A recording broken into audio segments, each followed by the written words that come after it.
deveria ter. Então, né, diante desse conflito jurídico, é melhor a gente evitar, né? Para que a gente, já que a gente quer segurança jurídica também. E o tombamento judicial, que é aquele quando é reconhecido o valor daquele bem através do Poder Judiciário. A gente tem um caso emblemático em Natal, que é o Estado Juvenal Lamartine, se alguém conhece. Ele foi declarado pelo Poder Judiciário do Rio Grande do Norte como um patrimônio cultural do Estado do Rio Grande do Norte, portanto, obrigando o Estado a recuperá-lo e a devolvê-lo para a sociedade. Tá certo? E agora, nesse momento, a gente está discutindo o tombamento, tanto administrativo quanto judicial, porque você pode ter os dois, não impede, do Hotel Reis Magos em Natal, onde o prédio do antigo Hotel Reis Magos.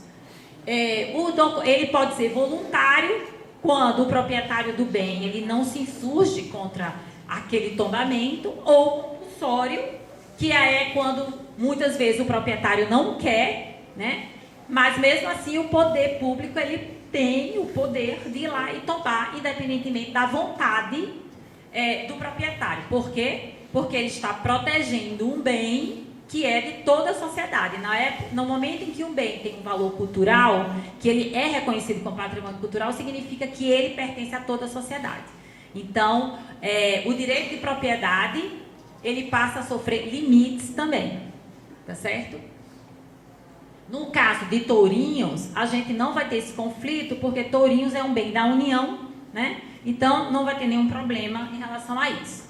Os limites do tombamento, isso é importante que se diga, muita gente gosta de fazer propaganda negativa do tombamento e dizer que ele impede a venda, ele impede a locação, isso nada é verdade. Também não é o caso para tourinhos, mas já que a gente está falando, é bom já todo mundo ficar ciente disso. Eu posso vender, eu posso alugar, não há nenhum problema. Eu posso, às vezes, fazer obras, sim, desde que eu não comprometa, né, aquelas características do bem que justificaram o tombamento. Esse é o único óbice que há, porque o objetivo é você preservar aquelas características. Então, o resto pode ser feito, não há nenhum problema, certo? O tombamento ele pode ser total ou parcial, ou seja, eu posso tombar um prédio inteiro, eu posso tombar uma porta, uma janela, eu posso tombar metade do prédio, porque só naquela metade eu reconheço valores que merecem ser preservados. Então, isso também não é o caso para tourinhos, né? Então, vamos passar. Sim, o tombamento, volta só um minutinho, a extensão do tombamento. Isso é importante. O tombamento ele deve estender, ele tem uma área de proteção ao redor. Essa área ela é estudada no momento do tombamento para evitar que construções ao entorno comprometam a visibilidade que as pessoas tenham daquele bem tombado. Ok? Pode passar? Quais são os valores a serem protegidos no tombamento? Histórico, tenho certeza que tourinhos têm, né? Desde o momento que os portugueses chegaram aqui, o nome de tourinhos vem dessa descoberta, dessa identidade, do nome que foi dado ao município. Paisagístico, indiscutivelmente. Turístico, ele tem um valor turístico sim para o município, né?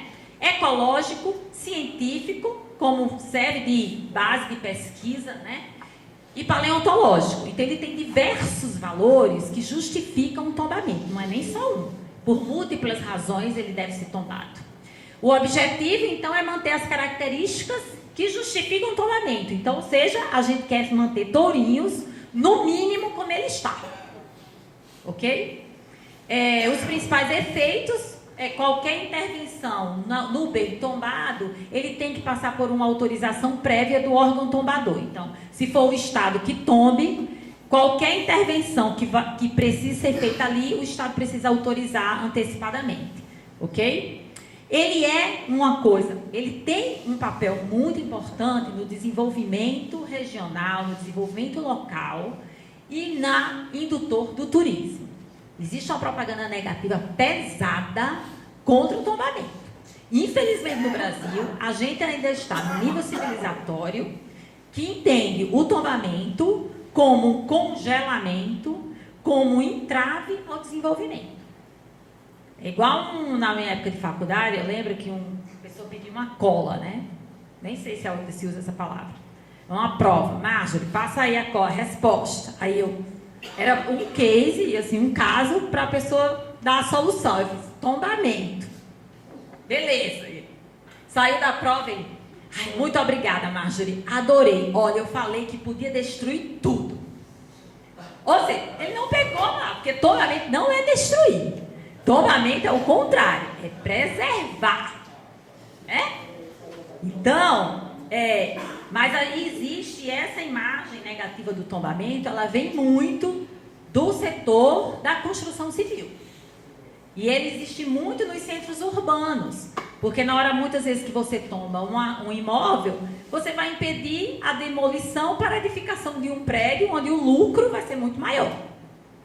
Certo? Mas o tombamento, a gente tem milhões de casos aí que a gente possa levantar do quanto ele é importante no desenvolvimento, quanto ele atrai o turismo, porque na hora que eu tenho um bem tombado, ele passa a ter um outro valor. Agora, é óbvio que isso vai depender muito mais da gestão que o município vai dar, da visibilidade que o município vai dar àquele bem tombado, da comunicação, como você vai passar aqueles valores para a sociedade e para o turista, né? Mas ele pode ser um elemento extremamente agregador de valor para o município.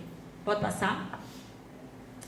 Então, as obrigações impostas ao proprietário na hora que o bem é tombado ele é obrigado a recuperar o bem e a conservá-lo, né?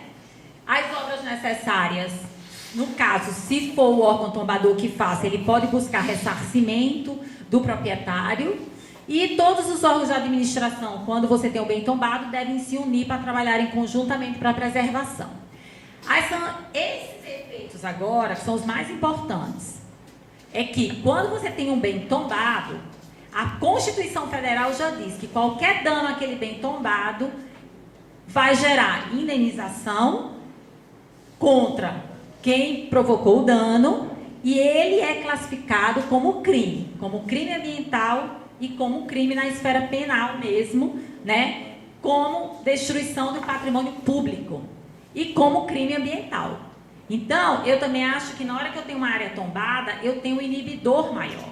Porque se eu ponho lá a placa que esse bem é tombado e sujeito às seguintes penas, é pena de até 3 anos, né? Então, mesmo com o nosso sistema de baixa punição aqui no Brasil, mas eu acredito que ninguém vai querer responder a um processo penal só para passar com um quadriciclo ali em cima de tourinhos. Então, eu acho que vai funcionar um pouco como inibidor, claro, a depender da forma que a gente vai comunicar isso ao público, né? Gera também a ação de indenização, porque na hora que eu destruo um bem tombado, ele vai ser obrigado a recuperar o bem e a pagar uma indenização por danos morais à sociedade. Por que a sociedade? Porque o bem tombado, ele é um patrimônio da sociedade, certo? Então, ele, além de responder penalmente, ele vai responder do ponto de vista civil e ainda na esfera administrativa por infração ambiental. Pode passar? No estado do Rio Grande do Norte, a gente tem uma lei específica, porque cada estado pode ter a sua lei específica e os municípios também, né? Aqui no estado, então, o tombamento é regulado por essa lei aí, 4.775 de 1978, regulado pelo decreto de 81. Pode passar? Aí são exemplos de áreas tombadas e também unidades de conservação, porque uma coisa não impede a outra.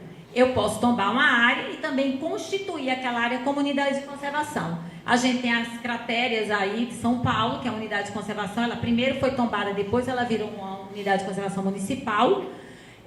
A gente tem o Pico do Cabugi, que ele é uma área tombada e ele é uma unidade de conservação do Estado. Pode passar? Os órgãos competentes no Rio Grande do Norte para tratar deste assunto de tombamento é a Secretaria de Educação e Cultura, que é o órgão gestor da política cultural, a Fundação José Augusto, que é quem executa, então o processo vai tramitar mais dentro da Fundação José Augusto, é onde o requerimento será apresentado, o Conselho de Cultura, o Conselho de Gerenciamento e a Procuradoria-Geral do Estado aqui. Pode passar? Aqui